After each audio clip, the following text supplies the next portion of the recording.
ઓમ શ્રી ગણેશાય નમઃ. જય શ્રી કૃષ્ણ મિત્રો. જ્યાં પ્રેમ છે ત્યાં જ ભક્તિ છે, અને જ્યાં શિવ છે ત્યાં શક્તિ છે. ઓમ સર્વ મંગલ માંગલ્યે શિવે સર્વાણી સાધિકે શરણ્યે ત્રંબકે ગૌરી નારાયણી નમસ્તુતે. યા દેવી સર્વભૂતેષુ મા દુર્ગા રૂપેણ સંસ્થિતા નમસ્તસ્યે નમસ્તસ્યે નમસ્તસ્યે નમો નમઃ. પ્રિય ભક્તો, આજે આપણે 3 કરુણામય જગત કલ્યાણકારી દેવીની વાર્તા સાંભળીશું, જે મહાદેવને પ્રિય છે. આ 3 દેવીઓની કથા છે. આ એવી માતાઓ છે જે નિરંતર જગત કલ્યાણ કરતા રહે છે અને મહાદેવ શિવજીના બહુ નજીક છે.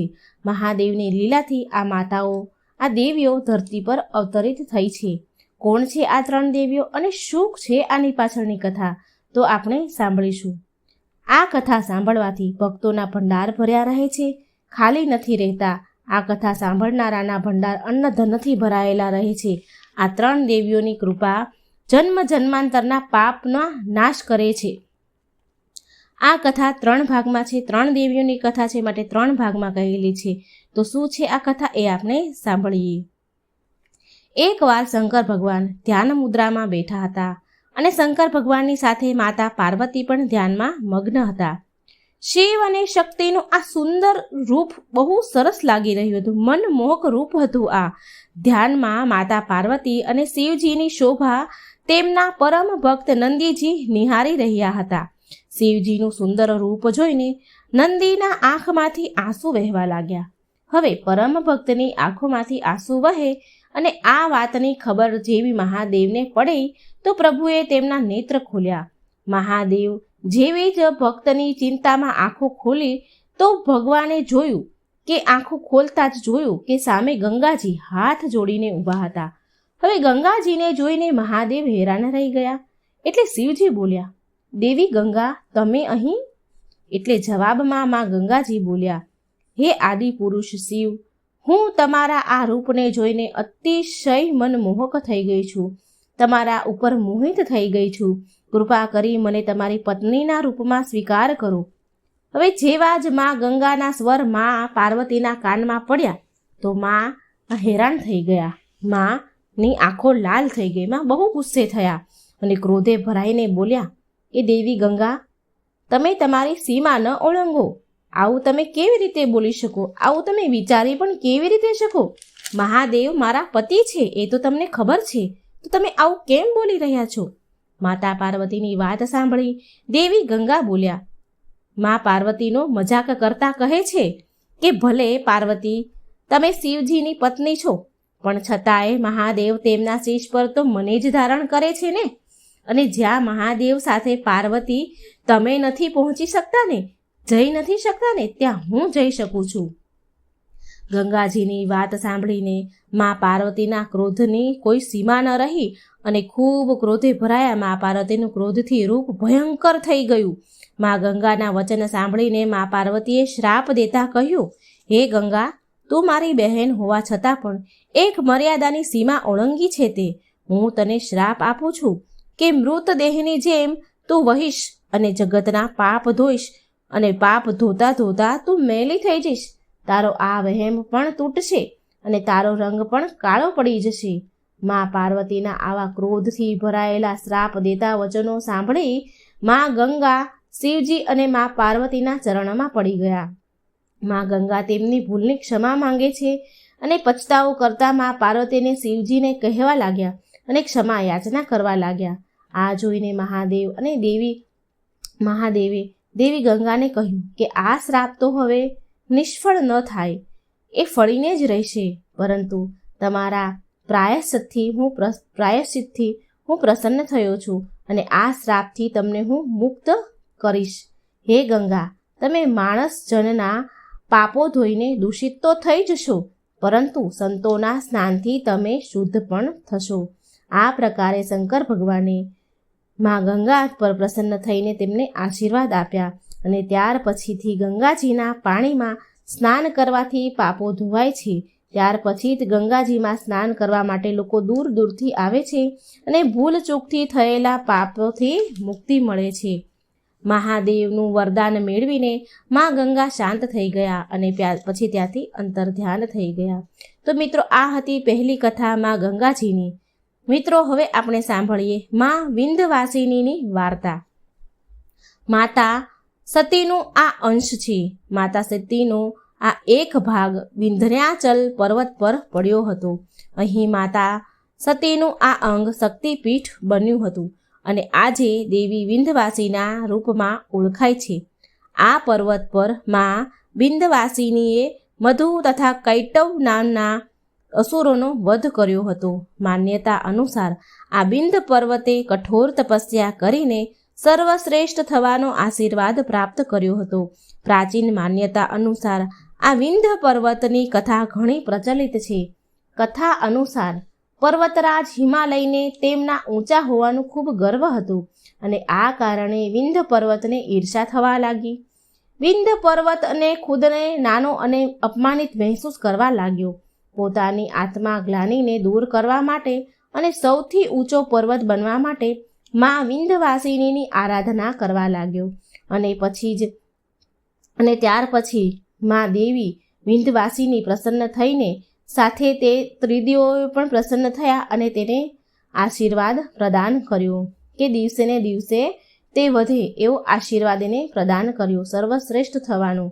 અને તે વરદાનને લીધે તે જ દિવસથી તે દિવસે ને દિવસે વધવા લાગ્યો. નિત્ય રોજ ઊંચાઈને વધતા તે એક દિવસ સૂરજ દેવતાના રથના પૈડા સુધી પહોંચી ગયો, જેનાથી સૂર્યદેવનો રથ રોકાઈ ગયો અને પૂરા સંસારમાં તો હાહાકાર મચી ગયો. દેવ દાનવ પશુ પક્ષી બધા જ ગભરાઈ ગયા, વિચલિત થઈ ગયા. પૂરા સંસારમાં જો સૂર્યનારાયણનો રથ રોકાઈ જાય તો શું થાય? આ સમસ્યાનું સમાધાન નીકાળવા માટે દેવો મહાદેવ પાસે ગયા અને મહાદેવને વિંધ્ય પર્વત ગુરુ અગસ્ત્યની સહાયતા માંગવા માટે કહ્યું. મહાદેવ પાસે બધા દેવો ગયા. હવે વિંધ્ય પર્વતના ગુરુ ઋષિ અગસ્ત્ય હતા, એટલે મહાદેવજીને ઋષિ અગસ્ત્ય પાસે જઈ તેમને આનું સમાધાન કાઢવા માટે કહ્યું. મહાદેવ ગયા ઋષિ અગસ્ત્ય પાસે અને બધી વાત કહી. વિંધ્ય પર્વતની સમસ્યાનું સમાધાન કરવા માટે કહ્યું. એટલે ઋષિ અગસ્ત્ય વિંધ્ય પર્વતના ગુરુ હતા. તો અગસ્ત્ય ઋષિ મહાદેવની વાત માની અને વિંધ્ય પર્વત પાસે ગયા.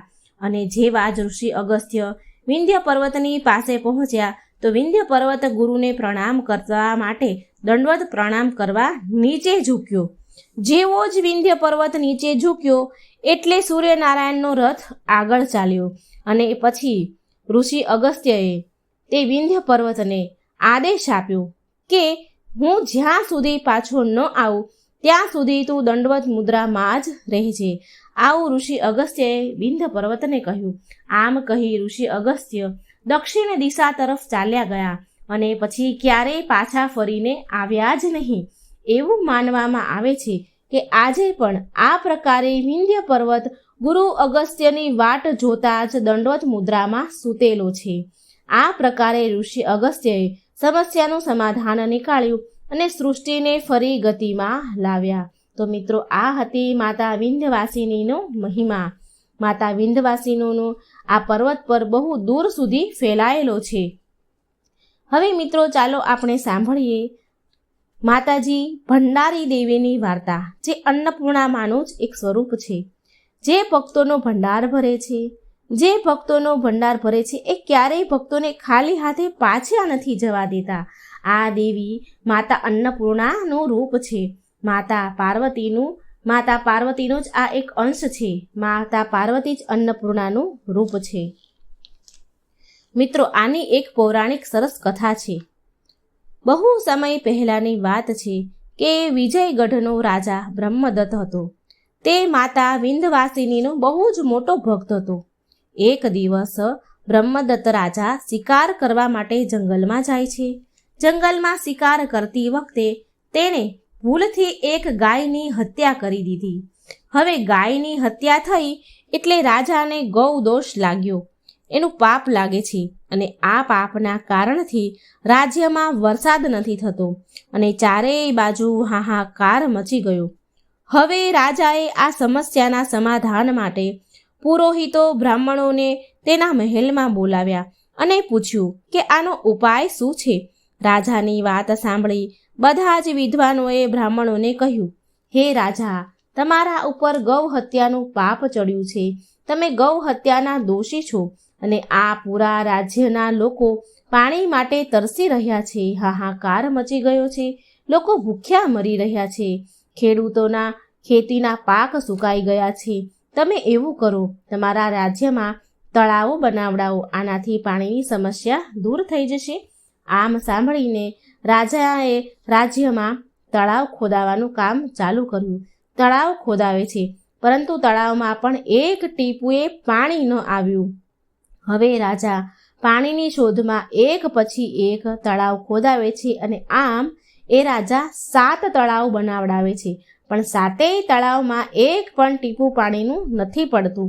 આ જોઈ ફરી રાજાએ તેમના વિદ્વાનો અને બ્રાહ્મણોને પૂછ્યું કે હવે શું કરવું. તળાવમાં તો પાણી એક ટીપું પણ ન પડ્યું. એટલે વિદ્વાનોએ ઉપાય બતાવ્યો કે તમે એક કામ કરો કે કોઈ પણ એક પતિવ્રતા સ્ત્રી હોય એનાથી આ તળાવમાં એક ઘડો પાણી રેડાવી દેશો તો આ તળાવ છલોછલ પાણીથી ભરાઈ જશે. રાજાએ એવું જ કર્યું. આ સલાહ માની અને બધા જ નગરોમાં એલાન કરાવી દીધું અને એક નગરની બધી જ સ્ત્રીઓને તળાવમાં, જે પતિવ્રતા સ્ત્રી હોય એને તળાવમાં એક ઘડો પાણી નાખવાનું કહ્યું. એટલે બધા જ નગરોમાંથી સ્ત્રીઓ આવે છે અને તળાવમાં પાણી નાખે છે, છતાં પણ તળાવમાં પાણી નથી ભરાતું. હવે રાજાને આ જોઈને બહુ ચિંતા થવા લાગી કે અરે, આ શું થઈ રહ્યું છે? તળાવમાં તો પાણી જ નથી આવતું. પછી રાજાએ વિચાર્યું કે મારી રાણી અવશ્ય પતિવ્રતા છે. હવે રાજાને તેની પત્ની પર બહુ વિશ્વાસ હતો. હવે રાજા તેની રાણી પાસે જાય છે અને રાણીને કહ્યું કે તું જલ્દીથી ઘડો ઉઠાવ અને તળાવમાં પાણી રેડી દે, જેનાથી તળાવ પાણીથી ભરાઈ જશે. તું મારી પતિવ્રતા સ્ત્રી છો. રાજાની વાત સાંભળીને રાણીનું ઈમાન ડગમગી ગયું, કારણ કે ભક્તજનો, રાણી દૂષિત થઈ ચૂકી હતી. કારણ કે એ સમયે રાણીએ રાજ્યના મંત્રી સાથે સંબંધ બનાવી લીધો હતો, એટલે રાણી પતિવ્રતા નહોતી રહી. હવે આ જોઈ રાણી તો ગભરાઈ ગઈ, પણ રાણીને મનમાં વિચાર્યું કે જો રાજાને હું ના કહીશ તો રાજા મારું તલવારથી ગળું કાપી નાખશે. આમ વિચાર કરી રાણીએ ઘોડો ઉપાડ્યો અને તળાવમાં પાણી રેડવા માટે ચાલી ગઈ. તળાવમાં તેણે પાણી નાખ્યું અને તો પણ તળાવમાં પાણી આવ્યું નહીં. અને હવે આ જોઈને રાજાને બહુ દુઃખ થયું. રાજાને થયું કે મેં તો એવું વિચાર્યું હતું કે મારી રાણી પતિવ્રતા છે, પણ આ શું? મારી રાણી તો ચરિત્રહીન નીકળી. મારી રાણીનું ચરિત્ર તો મેલું થઈ ગયું છે. રાણી હવે પતિવ્રતા નથી રહી. રાજાને આ જોઈને બહુ દુઃખ થયું. રાજા ખાધા પીધા વગર કોપ ભવનમાં સૂઈ જાય છે. એ જ રાતે જ્યારે રાજા સૂતો હતો એટલે રાજાના સપનામાં માતા વિંધ્યવાસિની આવે છે અને રાજાને જોરથી એક થપ્પડ મારે છે અને કહે છે કે રાજા, તે એવું કેમ વિચારી લીધું કે તારી સ્ત્રી દૂષિત છે તો પૂરા નગરની જ સ્ત્રીઓ દૂષિત છે, બધી જ સ્ત્રીઓ દૂષિત હોય એવું તે કેમ વિચારી લીધું? નહીં રાજા, તું આમ ન વિચાર. હજી નગરમાં એક સ્ત્રી બાકી છે, તે પતિવ્રતા સ્ત્રી છે. હું તને આવી જ એક સ્ત્રી વિશે કહું છું. તું એને જઈને કહી દે તળાવમાં પાણી નખાવીશ તો એના હાથે જો તું તારા તળાવમાં પાણી નખાવીશ તો તારા તળાવમાં પાણી છલોછલ ભરાઈ જશે. મા વિંધ્યવાસિનીએ કહ્યું કે તારા નગરમાં એક સ્ત્રી, એક ભીલ છે, તે વિધવા છે. તેનો એક 8 વર્ષનો પુત્ર છે. તું એની પાસે જા. આમ કહી મા રાજાના સપનામાંથી અંતર્ધ્યાન થઈ જાય છે.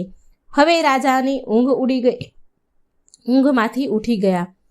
રાજા તરત જ તેના ઘોડા પર સવાર થઈને તે ભીલ સ્ત્રી જે વિધવા હતી તેની પાસે ગયા અને રાજા તે ભીલની સ્ત્રીને વિનંતી કરે છે અને તળાવમાં એક ઘડો પાણી રેડવાનું કહે છે. રાજાના કહેવાથી ભીલ સ્ત્રીએ લોકોના જન કલ્યાણ માટે તળાવમાં એક ઘડો પાણી રેડી દીધું. એક ઘડો પાણી પડતા જ તે તળાવ છલોછલ ભરાઈ ગયું. આવી રીતે તે ભીલની સ્ત્રીએ 3 તળાવને ભરી દીધા. હવે વારો હતો ચોથો તળાવ ભરવાનો.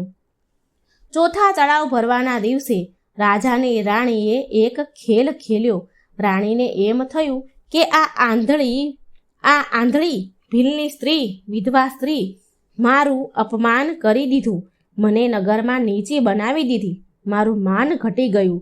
આમ ઈર્ષા અને જલનની ભાવના રાખીને રાણીએ એક ચાલાકી અને એક ઉપાય કર્યો, એક ષડયંત્ર રચ્યું. રાણીએ બીમાર થવાનું નાટક કર્યું અને રાજાએ કહ્યું, મહારાજ, મારો ઈલાજ અસંભવ છે. નાટક કર્યું એણે, મારા પેટનો દુખાવો ત્યારે જ મટશે જ્યારે કોઈ પતિવ્રતા સ્ત્રીના દીકરાનું કાળજું મારા પેટ પર મૂકવામાં આવશે, તો જ મારો પ્રાણ બચશે, નકર હું મરી જઈશ. આ સાંભળી રાજા પતિવ્રતા સ્ત્રીની શોધ કરવા લાગ્યા. તેને થયું કે પેલી ભીલની જે વિધવા સ્ત્રી હતી, જે પતિવ્રતા છે, એને જ હું કહું, એને એક 8 વર્ષનું બાળક છે. રાજાને એ ભીલની સ્ત્રી, એ વિધવા સ્ત્રી, એ આંધળી પણ હતી, એને યાદ આવી અને રાજાને થોડી પણ દયા ન આવી અને એ ભીલની સ્ત્રી ત્યાં ગયા. ભીલની સ્ત્રી ત્યાં હતી નહીં, ત્યાં એનું છોકરું એકલું હતું. રાજાને એના પર દયા ન આવી અને રાજાએ એના ઘરે જઈ એના 8 વર્ષના પુત્રને તલવાર ઉઠાવીને કાપી નાખ્યું. રાજાએ તલવાર ઉઠાવી અને તેના મંત્રીઓ સાથે તે બાળકને લઈ જઈને તેની હત્યા કરાવી દીધી. બાળકની હત્યા પછી તેનું કાળજું કાઢી લીધું અને રાણીને લાવીને આપી દીધું. આ નિર્દય રાણીએ એટલું પણ ન વિચાર્યું કે હું કેટલું મોટું પાપ કરી રહી છું. અને આ તરફ આંધળી ભીલની સ્ત્રી પછી તેના ઘરે આવે છે અને તેના બાળકને શોધી રહી છે. તેનું બાળક ક્યાંય મળતું નથી અને તેના પુત્ર ન મળવાના કારણે તે ખૂબ રડતી હતી, ખૂબ રડી રહી હતી, વિલાપ કરી રહી હતી. ત્યારે તે ભીલડીને માતા વિંધવાસિનીએ દર્શન આપ્યા. મા વિંધવાસિનીએ કહ્યું કે હે ભીલ સ્ત્રી, તું દુઃખ ન લગાડ, રડીશ નહીં. મારા જ કારણે તારો પુત્ર મરી ગયો છે. આ માટે હું તારી દીકરી બનીને આ ધરતી ઉપર અવતાર લઈશ અને તારા બધા જ એક આંસુનો હું બદલો લઈશ, તને ન્યાય અપાવીશ. પણ મારા જન્મ પછી હું 16 વર્ષની થઈશ. 16મા શ્રાવણ મહિનો આવશે ત્યારે જ મને બધું યાદ આવશે. 16મા શ્રાવણ સુધી મને કંઈ જ યાદ નહીં હોય. 16મો શ્રાવણ નહીં જોઈ લઉં ત્યાં સુધી મને આ ઘટના યાદ નહીં આવે. આવું મા વિંધવાસિનીએ ભીલ સ્ત્રીને કહ્યું. જ્યારે મારા 16 વર્ષ પૂરા થશે ત્યારે પછી મને તારી બધી જ ઘટના યાદ આવી જશે અને એ દિવસે હું તારા સાથે થયેલા અન્યાયનો બદલો લઈશ, તારી દીકરી બનીને. આટલું કહીને માતા વિંધવાસિની ત્યાંથી અંતર્ધ્યાન થઈ ગયા અને એક નાની એવી બાળક, એક દીકરીના સ્વરૂપમાં, નાની બાળ સ્વરૂપમાં ભીલડીના ખોળામાં સૂઈ ગયા, ભીલડીના ખોળામાં આવી ગયા. એ જ સમયે અવતરિત થઈ ગયા. હવે જ્યારે સવાર પડી તો પૂરા નગરમાં હાહાકાર મચી ગયો કે અરે, આ ભીલડી સ્ત્રી, આંધળી સ્ત્રી તો વિધવા છે. તેના ખોળામાં એક કન્યા કેવી રીતે, એક બાળક કેવી રીતે? આણે વિધવા હોવા છતાં એક બાળકને જન્મ કેવી રીતે આપ્યો? તે ભીલડી સ્ત્રી પર કલંક લગાવે છે નગરના લોકો. અને એ રાજા પણ, જે બ્રહ્મદત્ત હતો, તે ભીલડીને પહેલાં માં કહીને બોલાવતો હતો, માં કહીને વિનંતી કરીને તળાવમાં પાણી રેડાવ્યું હતું. હવે એ જ રાજા બ્રહ્મદત્ત ભીલડી આંધળી સ્ત્રીને નગરની બહાર કાઢી મૂકે છે. આટલો નિર્દય એ રાજા હતો. તે ભીલડીને તેનું રાજ્ય છોડવું પડે છે. નિરાધાર બિચારી ભીલડીને રાજ્યની બહાર કાઢી મૂકી. તે રાજાની રાણીએ રાજાના કાન ભર્યા અને રાજાને ભડકાવ્યો હતો. મહારાજ, આ તો કુલક્ષણી છે, બદચલન છે, એ તો વિધવા છે ને તો તેને દીકરીનો જન્મ કેવી રીતે હોય? એને કોઈની સાથે હશે એમ કહીને રાજાના કાન ભર્યા અને એ બિચારી દુખિયારી વિધવા આંધળી સ્ત્રીને એના નગરની બહાર કઢાવી મૂકી. આ તો પતિવ્રતા નથી એવું કહી દીધું. રાજાએ આ પ્રકારે ભ્રમિત થઈ જાય છે અને તેની રાણીના કહેવાથી ભીલડીને નગરની બહાર નીકાળી દીધી. હવે આંધળી ભીલડી નાની દીકરીને લઈને દર જંગલમાં ભટકવા લાગી. ખાધા પીધા વગર તે આંધળી ભીલડીનું મોત થઈ ગયું અને તે નાની બાળ દીકરી જે માતાજીના સ્વરૂપમાં જન્મી હતી તે ખોળામાં જ રડી રહી હતી, તડપી રહી હતી. ત્યારે તે જંગલમાં એક કર્ણપાલ નામનો રાજા શિકાર કરવા માટે જઈ રહ્યો હતો. ત્યારે તે રાજાએ ભીલડીના ખોળામાં એક નાની દીકરી જોઈ, નાનું બાળક જોયું અને તે દીકરીના માં મરી ગઈ હતી. તો રાજાએ તે ભીલડીનું વિધિપૂર્વક અંતિમ સંસ્કાર કર્યા અને તે નાની દીકરી જે બાળક હતું તેને બહેન માનીને તેનું પાલન પોષણ કરવા લાગ્યો. પછી આમ સમય જતાં તે છોકરી 16 વર્ષની થઈ. 16મો શ્રાવણ મહિનો તેણે જોઈ લીધો તો તે દીકરીએ ભીલડી તેની મા જોડે જે ઘટેલી જે ઘટના હતી તે તેને બધી જ યાદ આવી અને એ દીકરી બીજી કોઈ નહીં પણ માતા ભંડારી દેવી હતા. અને તે દીકરીએ તેની માતા સાથે થયેલા અન્યાયનો બદલો લીધો. મા ભંડારી દેવીએ રાજાનું માથું ધડથી જુદું કરી દીધું, તેના રાજ્યનું ધનોત પનોત કરી દીધું અને તે વિજયગઢ રાજ્યને શ્રાપ આપી દીધો કે અહીં કોઈ પણ પ્રગતિ નહીં કરી શકે. આ રાજ્યમાં કોઈ ફળશે ફૂલશે નહીં. આ રાજ્ય વિરાન થઈ જશે, સુમસાન જંગલ થઈ જશે. અને પછી માતા ભંડારી ત્યાંથી ચાલ્યા ગયા અને ત્યાંથી અરોરા સ્થિત પહાડ ઉપર વસી ગયા અને ત્યાં માતા ભંડારી દેવીના નામેથી ઓળખાવા લાગ્યા. અને મા ભંડારીએ ત્યાંના અસુરોનો વધ કર્યો અને જન કલ્યાણ કર્યું. લોકમાન્યતાઓને અનુસાર લોકમાતા ભંડારી પાસે લોકો અન્ન ધન માંગવા આવતા હતા અને મા તેમને અન્ન ધન આપતા હતા. માતાની ગુફામાંથી આજ પણ અન્ન ધનના ભંડાર નીકળે છે. તો આ રીતે રાજા કર્ણપાલની બહેન માતા ભંડારી થયા અને ભંડારી માને માતા અન્નપૂર્ણાનું રૂપ માનવામાં આવે છે. પ્રિય ભક્તો, હવે આપણે સાંભળીએ માતા ગંગાની કથા. પુરાણના અનુસાર ભગવાન વિષ્ણુએ તેમના વામન રૂપમાં તેમનો એક પગ આકાશ તરફ ઉઠાવ્યો હતો તો બ્રહ્માજીએ ભગવાન વિષ્ણુના ચરણ ધોઈને તે જળને તેમના કમંડળમાં ભરી દીધું હતું. આ જળમાંના પ્રભાવથી બ્રહ્માજીના કમંડળમાં ગંગાજીનો જન્મ થયો. બ્રહ્માજીએ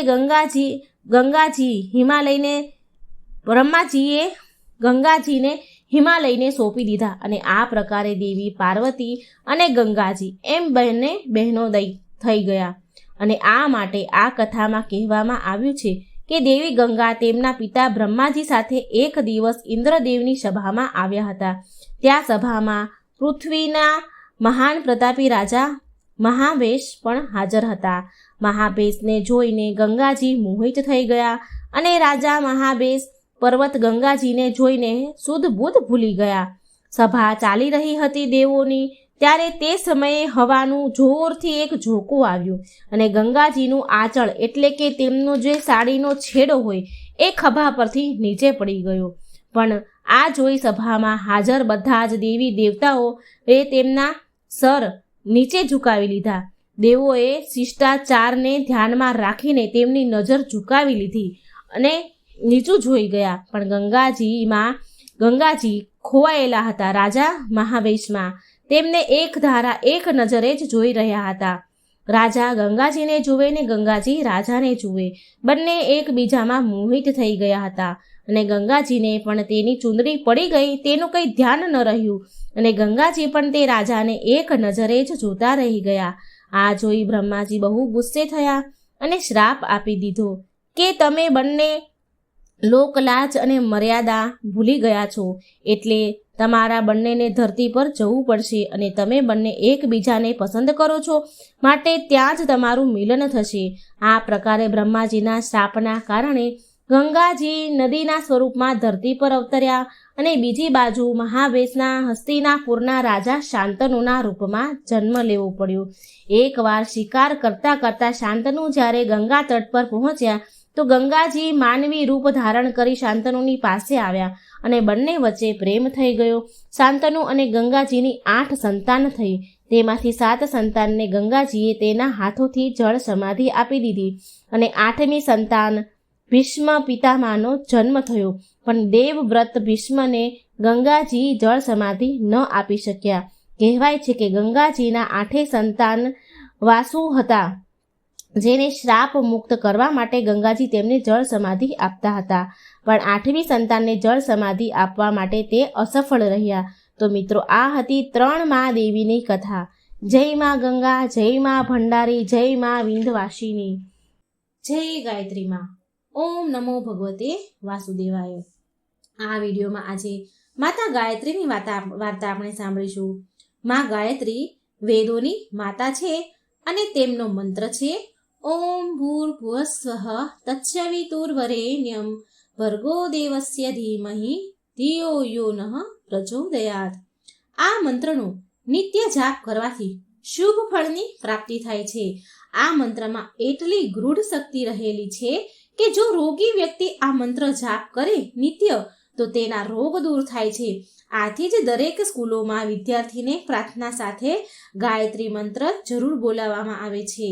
તો મિત્રો, ગાયત્રી માતા કોણ છે એ કથા આપણે આ વિડીયોમાં સાંભળીશું. જો તમને વિડીયો પસંદ આવે તો લાઈક, શેર કરી આ ચેનલને સબસ્ક્રાઈબ એકવાર જરૂર કરી દેજો. તો માતા ગાયત્રીની કથા સાંભળીએ. બોલો ગાયત્રી માની જય. શૈલાધી રાજ હિમાલય મેનાને પરણ્યા. સમય જતા હિમાલયને 2 સંતાન થયા. એક મેનકા અને બીજી પાર્વતી, જેને માતા ઉમા પણ કહેવામાં આવે છે. આ પાર્વતી પૂર્વજન્મમાં દક્ષ રાજાની પુત્રી અને ભગવાન શિવના પત્ની હતા. પાર્વતી ઉંમર લાયક થયા ત્યારે ઋષિ રાજ નારદજી ત્યાં આવ્યા. તેમણે ભવિષ્ય ભાખ્યું કે રાજકુમારી પાર્વતી સદાશિવને જ પરણશે. પણ ભગવાન શિવ તો હિમાલય ઉપર ઉગ્ર તપ કરતા હતા. હિમાલયની આજ્ઞા મેળવીને પાર્વતી 2 સખીઓ સાથે લઈને શિવ પૂજા આરાધના કરવા માટે ચાલ્યા. પાર્વતી જ્યારે શિવજીની પૂજા કરવા નમ્યા ત્યારે દેવાદિદેવ ઇન્દ્રદેવરાજે મોકલેલા કામદેવ સંમોહન બાણ ચડાવ્યું. તેની અસરથી શિવ સહેજ સ્તુબ્ધ થયા. પણ તરત જ મનોવિકારનું કારણ જાણતા કામદેવને શિવજીએ ભસ્મીભૂત કરી નાખ્યા. કામદેવના મૃત્યુનું કારણ પોતે જ છે એમ સમજીને પાર્વતીજી મૂર્છિત થઈ ગયા. મૂર્છાવશ બેભાન થઈ ગયા. હિમાલય તેમને ઉચકીને લઈ ગયા. ત્યારબાદ શિવજીને પતિ તરીકે પામવા માટે પાર્વતીએ ઉગ્ર તપસ્યા આદરી બટુક વેશે સદાશિવે પાર્વતીની કસોટી કરી.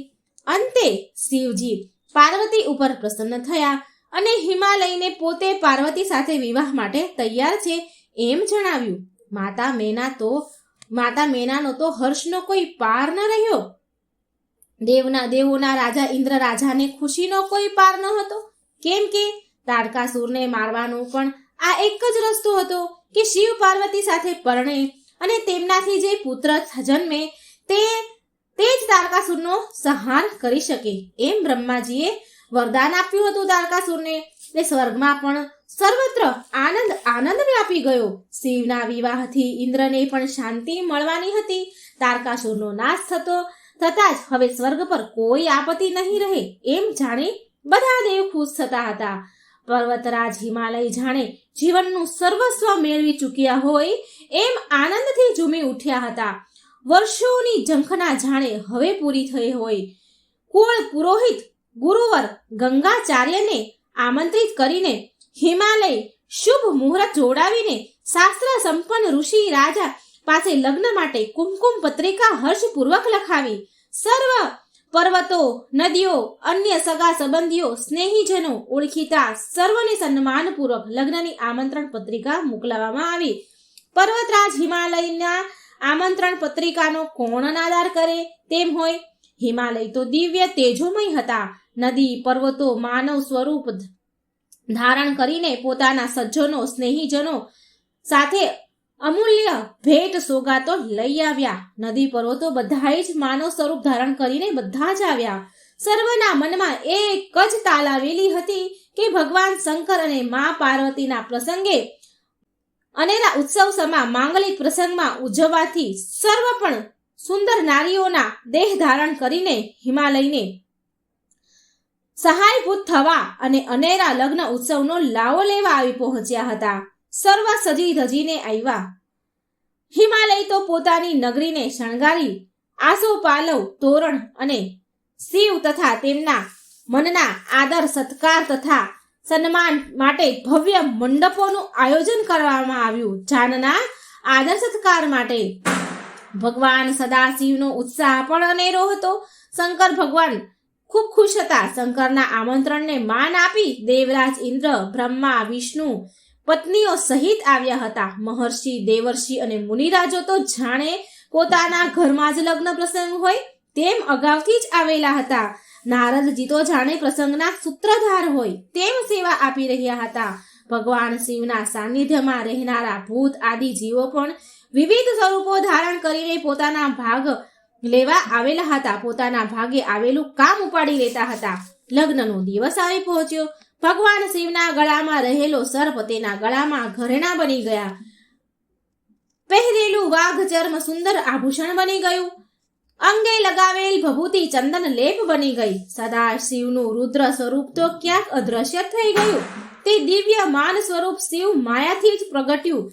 શિવને જોનારા સહુ અચંભામાં પડી ગયા હતા. બ્રહ્માદિ દેવો શિવને વંદન કરવા લાગ્યા. વેદના જ્ઞાતા એના દિવ્ય સંગીત નાદથી વાતાવરણ ગુંજી ઉઠ્યું. માનવો, દેવો, યક્ષો, ગંધર્વો એ સર્વત્ર જય નાદ કર્યા. બધા જય જય નાદના નારા લગાવ્યા. સર્વત્ર આનંદનું સામ્રાજ્ય ફેલાયું હતું. પાણી ગ્રહણ વિધિ પૂરી થતા અભિષેક વિધિ પૂરી થઈ. છેવટે મંગળ ફેરાનો આરંભ થયો. અગ્નિની સાક્ષીએ પ્રદક્ષિણા વિધિ શરૂ થઈ. સર્વદેવો ભાવપૂર્વક બે હાથ જોડી શિવ પાર્વતીને વંદી રહ્યા હતા. ભગવાન શિવના મનમાં તો કંઈક બીજી જ યોજના આકાર લઈ રહી હતી. ભગવાન શિવને લીલા કરવાનું મન થયું. ભગવાન શિવે લીલા આરંભી. ગંગાચાર્ય જે ગુરુ હતા હિમાલયના, ગંગાચાર્યની બાજુમાં પ્રજાપતિ બ્રહ્માજી બિરાજમાન હતા. તેથી ભગવાન શંકરની લીલાનો પહેલો જ શિકાર બ્રહ્માજી બન્યા. પ્રજાપતિ બ્રહ્મા સર્વશાસ્ત્રના જાણકાર, વેદના ઉત્પત્તિ સ્થાન સમા બ્રહ્મા ભગવાન શિવની લીલા સમજી શક્યા નહીં. ભગવાન શિવની સાથે દિવ્ય આભૂષણોની સાથે શોભતી પાર્વતી જ્યારે મંગળ ફેરા ફરવા લાગી ત્યારે પાર્વતીના પગની રક્તવર્ણની પાની જોઈ બ્રહ્માજીના મનમાં વિકાર ઉત્પન્ન થયો. પોતે પ્રજાપતિ ઉચ્ચ પદ ધારી છે એ વાત તો એ સાવ જ ભૂલી ગયા ને કામ તૂર બની ગયા. બ્રહ્માજી શિવની લીલાથી પાર્વતીના દિવ્ય સ્વરૂપને મોહવશ બની જોવા લાગ્યા. તેથી કામાતુર બનતા બ્રહ્માજીનું તેજ નષ્ટ થઈ ગયું અને બ્રહ્માજી તેજ રહિત બની ગયા, મૂર્છિત થઈ ગયા. જ્યારે એ ભાનમાં આવ્યા ત્યારે તેમની આ લાચાર દશાને જોઈને એમને ખૂબ પછતાવો થયો. શરમના માર્યા બધાને શું મોઢું બતાવીશ એમ શર્મિંદા બની પછતાવો કરવા લાગ્યા. ત્યારે ભગવાન વિષ્ણુ બ્રહ્માના આ ભાવને સમજી ગયા. તેમણે બ્રહ્માને ખૂબ સાંત્વન આપ્યું. થયેલી ભૂલને સુધારી લેવા પ્રાયશ્ચિત માટે વિનંતી કરી. બ્રહ્માજી નતમસ્તકે વિષ્ણુની વાત સાંભળી રહ્યા હતા, કારણ કે હવે તેમનાથી કંઈ બોલાય તેમ હતું નહીં. વિષ્ણુએ બ્રહ્માના દુઃખને ઓછું કરવા જણાવ્યું કે હે બ્રહ્મા, આ નિરાશવદ અને શોક મગ્ન થઈ બેસી રહેવાનો કોઈ અર્થ નથી. આ હિંમત બનશો તો બહુ મુશ્કેલીઓ આવશે. માટે ચિત્તને સ્થિર કરી પુનિત તીર્થ ક્ષેત્રમાં જઈને દેહ શુદ્ધ અને આત્મ શુદ્ધિ કરવું એ જ શ્રેષ્ઠ છે. વિષ્ણુની વાત બ્રહ્માજીએ માન્ય કરી. ભગવાન વિષ્ણુએ એવું કોઈ ઉત્તમ તીર્થ ક્ષેત્ર શોધી આપવા જણાવ્યું. ભગવાન વિષ્ણુને બ્રહ્માજીએ કહ્યું કે મને કોઈ એવું ઉત્તમ તીર્થ ક્ષેત્ર શોધી આપો જ્યાં આત્મશુદ્ધિ અને કર્મ પ્રાયશ્ચિત થઈ શકે. વિષ્ણુએ ખૂબ મથામણ કરી પણ તેમની નજરમાં કોઈ એવું સ્થળ આવ્યું નહીં. ત્યારે વિષ્ણુએ દેવોને એ માટે પૂછપરછ કરી. દેવોની આજ્ઞાથી સંમતિથી એવું નક્કી થયું કે બ્રહ્મલોક સ્વર્ગલોકમાંથી એક પંકજ ઉછાળવું. એ પૃથ્વી પર જે સ્થળ પર પડે ત્યાં બ્રહ્માએ આત્મશુદ્ધિ માટે તપ અને યજ્ઞ કરવા. ભગવાન વિષ્ણુએ એમનું કમળ ફેંક્યું. કમળને સંસ્કૃતમાં પુષ્કર પણ કહેવાય છે. જ્યાં કમળ પૃથ્વી પર પડ્યું એ સ્થળ એટલે કે પુષ્કર તીર્થના નામે પ્રસિદ્ધ થયું. ત્યાં બ્રહ્માજીએ તપ કર્યું અને દેવોની આજ્ઞા પ્રમાણે આત્મશુદ્ધિ યજ્ઞનું આયોજન કર્યું. આ પુનિત પાવનકારી સ્થળ અરવલ્લીની ગીરકંદરાઓની ટેકરીઓ વચ્ચે આવેલું હોય એવું જણાતું હતું, જ્યાં અનેક સિદ્ધ ઋષિ મુનિઓ વસતા હતા. સાધુ તપસ્વીઓની તો એ જન્મભૂમિ હતી. પ્રજાપતિ બ્રહ્માજીએ આ પુનિત સ્થળે યજ્ઞ કરવાના છે એમ જ્યારે તેઓને જણાવ્યું, સાધુ ઋષિ મુનિઓએ જાણ્યું, ત્યારે તેઓ સર્વ યજ્ઞ સામગ્રી લઈને જાતે જ બ્રહ્માજી પાસે હાજર થઈ ગયા. દેવરાજ ઇન્દ્ર અને ભગવાન વિષ્ણુની આજ્ઞાથી શિલ્પરાજ વિશ્વકર્માએ અદ્ભુત નગર અને યજ્ઞ કુંડોની રચના કરી. યજ્ઞમાં ભાગ લેવા આહુતિ કર્મ માટે શ્રેષ્ઠ મુનિ રાજો પધારવાના હતા. સર્વ પોતાની પુનિત ફરજ સમજીને આવી ગયા. તેથી પ્રજાપતિ બ્રહ્માજીમાં પણ એક જાતનો ઉમંગ આનંદ વ્યાપી રહ્યો હતો. શૈલાધિરાજ હિમાલયની કન્યા, બધી જ કન્યાઓ, અનેક નદીઓ ઋષિઓની સેવા માટે સરભરામાં નારી રૂપે ધરીને પ્રથમ જ આવી ગઈ હતી. પર્વતો પણ પુરુષ રૂપ ધારણ કરી પુરુષ રૂપે પોતાનો ભાગ આવતા કાર્ય તે હર્ષભરે કરી રહ્યા હતા. કોઈને પણ કામ ચીંધવાની જરૂર બ્રહ્માજીને પડતી ન હતી. અસંખ્ય ઋષિ રાજે, મહર્ષિઓ, ભૂદેવો અને આમંત્રિત મહેમાનોની વણઝાર શરૂ થઈ ગઈ. હિમાલયે તો પોતાના અન્નના ભંડારો તથા જરૂરી તમામ સાહિત્ય બ્રહ્માજીને અર્પણ કર્યા. બ્રહ્માજીને હવે કોઈ વાતની ખોટ ન હતી. પાણીની અગવડ ન પડે તે માટે બ્રહ્માજીએ શૈલવધિરાજ એટલે કે હિમાલય જે છે એમની કન્યા ગંગા મૈયાને વિનંતી કરી. ઋષિ રાજેનો પુનિત સેવાનો લાભ લેવાના શુભ આશયથી ગંગાજીએ પોતાના જળ પ્રવાહને યજ્ઞભૂતિ પાસે વહેડાવ્યો. મા ગંગાના પુનિત પ્રવાહથી શોભામાં ઓર અનેરો વધારો થયો. બ્રહ્માજીએ મા ગંગાજીની પુનિત ભાવના અને સેવાનો અનેરો ઉત્સાહ જોઈને શુભ આશીષ આપ્યા.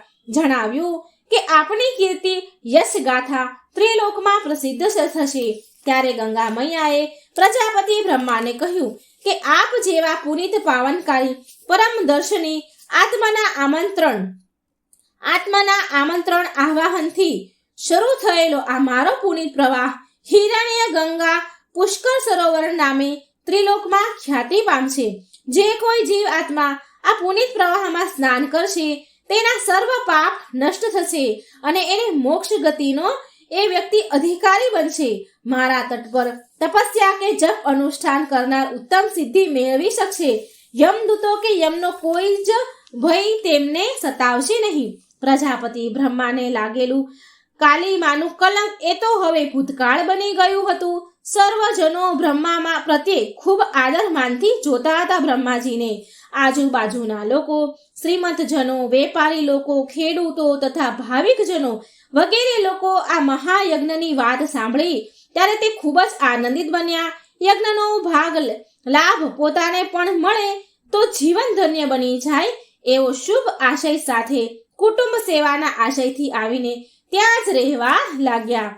ઇન્દ્ર, ઋષિ, બ્રહ્મા, નારદ તથા અન્ય દેવગણ, પર્વતો, નદીઓ, તપસ્વીજનો સર્વ આમંત્રણને માન આપીને અગાઉથી જ આવી ગયા હતા. મહર્ષિઓ તથા વિદ્વાન અગ્નિહોત્રી બ્રાહ્મણોએ મંત્રોચ્ચારનો આરંભ કર્યો. મુનિ ગંગાચાર્ય પણ આચાર્ય પદે બિરાજ્યા હતા, પણ પ્રજાપતિ બ્રહ્માને એકલા જોઈ સંકોચ પામ્યા. પત્ની વિના યજ્ઞ દેવની પૂજા ન થાય એમ બ્રહ્માજીને જણાવવામાં આવ્યું. બ્રહ્માજી પણ આનંદ અને આમંત્રીઓની બધા જે આવતા હતા એની સરભરા કરવામાં આ મુદ્દાની વાત તો એ ભૂલી જ ગયા, વિસરી ગયા. એટલો મોટો સમારંભ થતા ઉત્સવના તે સૂત્રધાર તો બન્યા હતા, પણ પત્ની સાવિત્રીને સાવ જ ભૂલી ગયા હતા. વસ્તુ સ્થિતિનો ખ્યાલ આવતા એક ઋષિને દિવ્ય શક્તિ આપી ઝડપી આકાશ માર્ગે ઉડ્ડયન કરી સાવિત્રીને તેડી લાવવા મોકલાવવામાં આવ્યા. મુનિએ દેવલોકમાં જઈ બ્રહ્માની પત્ની સાવિત્રીને બ્રહ્માએ આદરેલા મહાયજ્ઞની સઘળી વાત વિસ્તારથી કરી અને પોતાને તેડવા મોકલ્યા છે, કારણ કે આપના વિના યજ્ઞ કાર્ય શક્ય નથી. તેની સાથે આવવાનું કહ્યું એમ એમણે ઋષિ મુનિએ જણાવ્યું. યજ્ઞશાળા માટે યોજાયો છે તે વાત પણ ભોળા ભાવે મુનિએ જણાવી દીધી. એક તો આમંત્રણનો અભાવ અને બીજી બાબતમાં ઘીઓમાયું.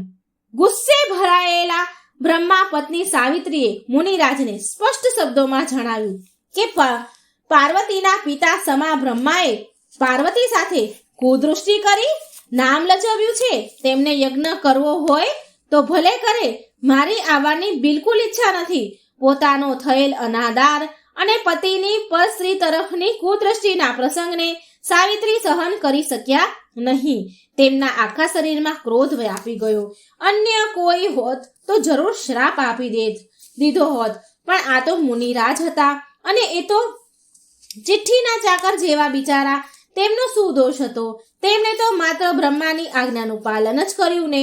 મુનિરાજ પણ વસ્તુ અને સ્થિતિ પામી ગયા હોય એમ જાણી ગયા હોય એમ અન્ય કોઈને જ દલીલ કર્યા વિના યજ્ઞભૂમિમાં પાછા આવી ગયા. એ મુનિને એકલા આવેલા જોઈ ઇન્દ્ર આદિ દેવો, વિષ્ણુ ભગવાન વગેરે પણ ખૂબ મૂંઝાયા.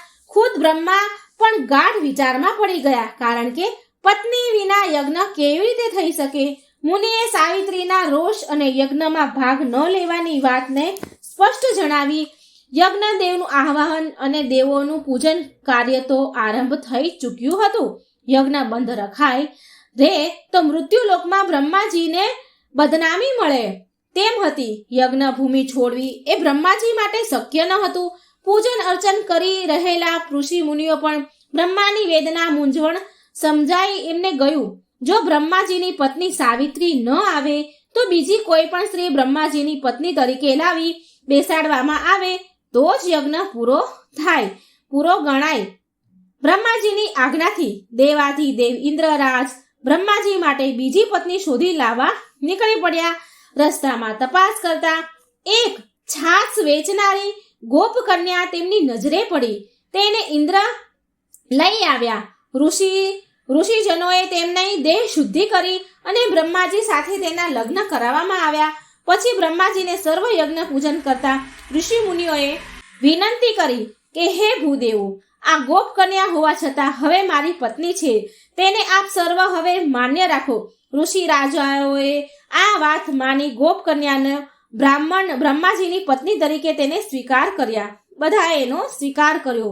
બ્રહ્માજીએ આ ગોપ કન્યાને તેજ અને દિવ્ય સ્વરૂપ પ્રદાન કર્યું અને તેનું ગાયત્રી એવું નામ આપવામાં આવ્યું. બીજા એક સ્થળે એવી કથા આપવામાં આવી છે કે પત્ની સાવિત્રી ન આવવાથી રોષે ભરાયેલા બ્રહ્માજીએ પત્નીના અભાવથી અપૂર્ણ રહેતા યજ્ઞને પૂર્ણ કરવા માટે દર્ભ સળી વડે પોતાની પત્ની સાવિત્રીની મૂર્તિ બનાવી અને તેના દ્વારા યજ્ઞનું કામ આગળ વધાર્યું.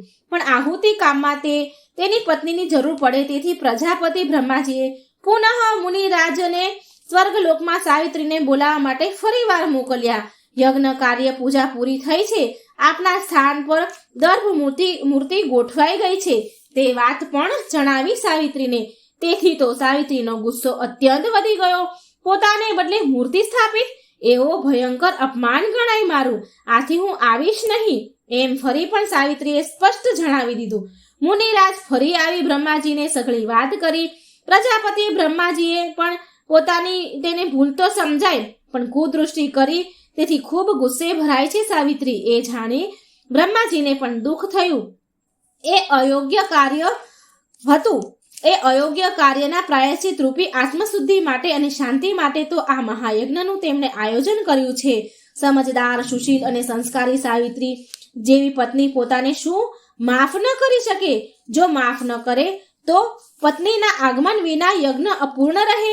યજ્ઞ પૂરો ન થાય તો બ્રહ્માજી લોક નિંદા અને જગતની હાંસીના પાત્ર બને કે પછી બીજી કોઈ શિક્ષા સહન કરવી પડે. ઉલમાંથી ચૂલમાં પડવા જેવી દશા થાય.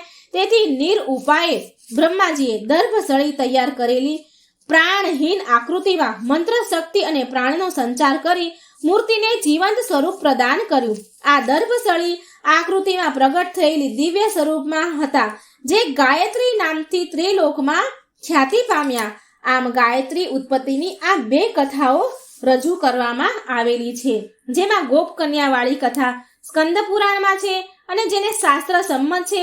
આમ સાવિત્રી પ્રજાપતિ બ્રહ્માએ અન્ય સ્ત્રીને પોતાની સાથે પત્ની તરીકે સ્થાપીને યજ્ઞમાં પુનિત કાર્યને ચાલુ રાખ્યું. દેવલોકમાં જ્યારે બ્રહ્માની પત્ની સાવિત્રીને આ વાતની ખબર પડી કે પોતાના સ્થાને પ્રજાપતિ બ્રહ્માએ અન્ય સ્ત્રીને બેસાડી યજ્ઞ કાર્ય આગળ વધાર્યું છે, ત્યારે તો સાવિત્રીના ક્રોધની પણ હદ આવી ગઈ.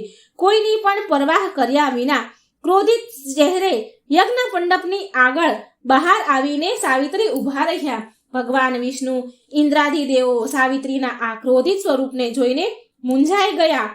હમણાં જ ક્ષમાઈ જળિયો વરસાવશે એમ જાણી બધા જ વ્યગ્ર બની ગયા. પણ સાવિત્રીએ સર્વ દેવોની અમાન્યા જાળવી કાંઈ જ શબ્દ મુખમાંથી એ બોલ્યા નહીં. એમનું માન આપી અને કંઈ બોલ્યા નહીં. ક્રોધથી કોપિત બનેલા વૃક્ષ ચહેરા સાથે માત્ર ઊભા રહ્યા. ખૂબ લાલ પીળા હતા, પણ એ કશું જ ન બોલ્યા. બ્રહ્માજી પણ પત્નીના આ ઉગ્ર સ્વરૂપને જોઈ શરમથી નીચું જોઈને બેસી રહ્યા. તેમની પણ કંઈ બોલવાની હિંમત ચાલી નહીં. ભગવાન વિષ્ણુ બ્રહ્માજીના મનની વાત કળી ગયા. તેમણે પત્ની લક્ષ્મી તરફ નજર કરી. લક્ષ્મીજી પણ વિષ્ણુની વાત કળી ગયા. ભગવાન વિષ્ણુ અને માતા લક્ષ્મી સાવિત્રી પાસે જઈ આદરથી સત્કાર કરી નમ્રતાથી કહ્યું કે હે દેવી સાવિત્રી, તમે તો ક્ષમાના અવતાર છો. આપને આવો ક્રોધ શોભે નહીં. ભગવાન શિવની લીલાનો ભોગ જ બ્રહ્માજી બન્યા છે, એમાં એમનો કોઈ દોષ નથી. એટલે પાપના પ્રાયશ્ચિત માટે તો બ્રહ્માજીએ આ યજ્ઞ પ્રયોજન કર્યું છે અને હવે તો એ શુદ્ધ બની ગયા છે. પ્રજાપતિ તો ઉદાર મનવાળા અને વિશાળ હૃદયના છે. આપના સન્માન માટે હંમેશા તત્પર રહેનારા, તમને સ્નેહ કરનારા છે. આપના સન્માન માટે હંમેશા તત્પર રહેનારા, તેમને આપના માટે સ્નેહ વિના અન્ય કોઈ જ ભાવ ન હોઈ શકે. માટે આમ તેમને ક્ષમા આપી આ પુનિત કાર્યમાં સહભાગી બનો એવી અમારી શુભ કામના છે. ભગવાન વિષ્ણુ અને લક્ષ્મીજીની આ મીઠી વાણીથી સાવિત્રી દેવીનો ક્રોધ ઓસરી ગયો. ઉગ્રતાની બદલે પ્રસન્નતાથી મંદ સ્મિત કરતા સાવિત્રી યજ્ઞભૂમિને નિહાળવા લાગ્યા. પોતાના પતિ ભૂલનો ભોગ બનેલા છે, નિમિત્ત બન્યા છે તે વાત વિચારવાને બદલે ઉગ્ર બની અનાદર કર્યાના પોતાના પતિ ભૂલનો ભોગ બનેલા છે, નિમિત્ત બન્યા છે તે વાત વિચારવાને બદલે ઉગ્ર બની અનાદર કર્યો બદલ પછતાવો પણ થયો તેમને. પણ પોતાની ભૂલ સમજાઈ ગઈ હતી. હવે એમને પ્રસન્ન વદને બ્રહ્માજી તરફ એ જોઈ રહ્યા હતા. ત્યારે ભગવાન વિષ્ણુએ આનંદિત બની કહ્યું, હે ભગવતી સાવિત્રી દેવી, બ્રહ્માજીએ આપની ગેરહાજરીમાં જગતની બદનામી કલંકથી બચવા આત્મશુદ્ધિના પુનિત આશય માટે આરંભેલા યજ્ઞ કાર્યને પૂર્ણ કરવાના શુભ આશયથી જ ગાયત્રીને પોતાની બાજુમાં સ્થાન આપ્યું છે. હવે આપ અને ગાયત્રી પ્રજાપતિ બ્રહ્માની શક્તિ બનો અને આ જગતમાં તમામ લોકો તમને બ્રહ્મા શક્તિ તરીકે જ ઓળખશે. તમારા બંનેમાં કોઈ જ ભેદભાવ નથી. ન જોતા એક સરખી રીતે આત્મ કલ્યાણ માટે લોકો તમારી ઉપાસના ભક્તિ કરશે. લોકોનું કલ્યાણ કરવાનું પુનિત કાર્ય હવે બની રહેશે. માટે હે દેવી સાવિત્રી, ક્રોધ રહિત બની પ્રસન્ન મુખે આપ હવે સર્વ રોષને ભૂલી જાઓ અને પ્રજાપતિ બ્રહ્માની ડાબી બાજુ આસન પર બિરાજમાન થાવ એવી અમારી સર્વ ઇન્દ્રદેવોની કામના છે, ઇન્દ્રાદિ દેવો વગેરેની ઈચ્છા છે. એમ બોલી ભગવાન વિષ્ણુ સાવિત્રી સામે જોઈ રહ્યા. દેવી સાવિત્રીનો ક્રોધ હવે શાંત થઈ ગયો હતો. તેથી વિષ્ણુની વિનંતીને એમણે માન આપી બ્રહ્માજીની ડાબી બાજુના આસન પર સ્થાન લીધું. સાવિત્રી દેવી બિરાજમાન થતાં જ તમામ દેવો, મુનિ, રાજો, આચાર્યો તથા અંતરિક્ષમાં રહેલા ગાંધર્વોએ પણ આનંદિત બનીને પુષ્પ વૃષ્ટિ કરી. યજ્ઞના આચાર્ય તથા ભૂદેવોએ શાંતિ મંત્રોચ્ચાર શરૂ કર્યા. ગાયત્રી, સાવિત્રી અને પ્રજાપતિ બ્રહ્માએ આવી રીતે મહાયજ્ઞનું કાર્ય પૂર્ણ કર્યું. મહાયજ્ઞની પૂર્ણાહુતિ સાથે જ બ્રહ્માજીને લાગેલું કલંક દૂર થયું. આત્મશુદ્ધિ થતા બ્રહ્માજી દેવલોકના અધિકારી બન્યા. યજ્ઞ કરવા આવેલા તમામ ભૂદેવ અને ઋષિઓ રાજાઓ યોગ્ય પાત્ર ભૂદેવોને ઋષિરાજોને યોગ્ય પાત્ર દાન દક્ષિણા આપવામાં આવી. દરેકને સુવર્ણ મુદ્રાઓ અને મૂર્તિનું દાન કરવામાં આવ્યું. દરેક ભૂદેવને ગાયત્રી, સાવિત્રી વચ્ચે બિરાજમાન બ્રહ્માજીની ચિરંતર મૂર્તિની સપ્રમ ભેટ આપવામાં આવી તથા પોતપોતાની કાયમી યાદગીરી રહે તે માટે એક ભવ્ય મૂર્તિ ગાયત્રી, સાવિત્રી બ્રહ્માજીની તેમણે ભૂદેવોને આપી. પ્રસન્ન થયેલા ભૂદેવોએ બ્રહ્માજીને શુભ આશીષ આપ્યા. ભૂદેવના આશીષ લઈ સર્વ દેવોને સાથે બ્રહ્માજી આનંદ કરતા કરતા દેવલોકમાં સિધાવ્યા. ભૂદેવોએ પોતાની સાથે મળેલી એ ભવ્ય મૂર્તિ પુષ્કળ સરોવરના તટે વિશાળ મંદિર બાંધી તેમની વિધિ સહિત મૂર્તિની પ્રાણ પ્રતિષ્ઠા કરી પધરાવી. ભૂદેવોએ આ પુનિત કાર્ય કરી કૃતાર્થ થયા. સ્વયં બ્રહ્માજીએ આ પુનિત સ્થળે મહાયજ્ઞ કર્યા હોવાથી અને તેમના પવિત્ર હાથે આ મૂર્તિ તેમણે ભૂદેવોને આપી હોવાથી આ મંદિર બની ગયું. આટલું જ નહીં, તીર્થોના રાજા તરીકે જગતમાં તે પુષ્કર રાજ નામે પ્રસિદ્ધ થયું. એવું કહેવાય છે કે આ પુષ્કર તીર્થમાં બ્રહ્માજીની નાસિકામાંથી ભગવાન વિષ્ણુ વરાહ રૂપે પ્રગટ થયા હતા. આમ જ્યેષ્ઠ પુષ્કર, મધ્ય પુષ્કર અને કનિષ્ઠ પુષ્કર આ ત્રણેય તીર્થ ઉપરાંત બ્રહ્માજી, વરાહ ભગવાન, કપાલેશ્વર, શિવ પર્વત, સાવિત્રી દેવી, ગાયત્રી દેવી અને બ્રહ્માજીના યજ્ઞના મુખ્ય મહર્ષિ અગસ્ત્ય આ ક્ષેત્રના મુખ્ય દેવતાઓ રૂપે બિરાજે છે. પુષ્કર પાસે શુદ્ધ વાપી નામનો ગયા કુંડ છે. એ જગ્યાએ લોકો શ્રાદ્ધ કર્મ કરે છે. આ સ્થળે કરેલું શ્રાદ્ધ પિતૃઓને મોક્ષ પ્રદાન કરે છે. પદ્મા પુરાણમાં પણ કહેવામાં આવ્યું છે કે ભગવાન શ્રી રામના પિતા દશરથને દેહ છોડતી વખતે પુત્ર મોહ ચિત્તમાં એવો છવાઈ ગયો હતો કે તેનાથી વધારે ભારે ગ્લાનિ, સંતાપ અને દુઃખ અનુભવાયા હતા. ચિત્તની આવી સ્થિતિના કારણે તેમને મુક્તિ પ્રાપ્ત થઈ શકી ન હતી. એટલે ભગવાન શ્રી રામે પુષ્કર તીર્થ ક્ષેત્રમાં તેમના પિતાનું શ્રાદ્ધ કર્મ કર્યું હતું. એનાથી દશરથ રાજાના આત્માને શાંતિ અને પુનરાવૃત્તિમાંથી મુક્તિ પ્રાપ્ત થઈ હતી. શાસ્ત્રોમાં એ દર્શાવેલ મહિમા અનુસાર એવું માનવામાં આવે છે કે પુષ્કરના આ પવિત્ર સરોવરમાં શ્રાદ્ધ પક્ષમાં ભાદરવા વદ ચોથ સાથે મંગળનો યોગ આવે ત્યારે આમાં કરેલું સ્નાન અત્યાધિક પુણ્યકારક બને, જેના દર્શન માત્રથી સંસાર સાગરમાંથી તરી જવાય અને તે ત્યાં કરેલા શ્રાદ્ધ ક્રિયાથી પિતૃઓને પણ તરી જવાય છે. ભગવાનના દિવ્ય ધામમાં પહોંચાડી શકાય. પિતૃઓને પણ તેનું નામ તીર્થ પુષ્કળ. પુષ્કળ તીર્થમાં કરેલા શ્રાદ્ધ, જપ, તપ, દાન પિતૃઓને અપાર આશીષ આપે છે. તો મિત્રો, આ હતી માતા ગાયત્રીની કથા ને સાથે આપણે સાંભળ્યું પુષ્કર તીર્થનું મહત્વ. આશા છે મને કે તમને આ વિડીયો જરૂર પસંદ આવ્યો હશે. જો વિડીયો પસંદ આવે તો લાઈક અને શેર કરજો. કોમેન્ટ બોક્સમાં ગાયત્રીનું નામ એકવાર જરૂર લખજો. જય શ્રી કૃષ્ણ. રાધે રાધે. Thank you.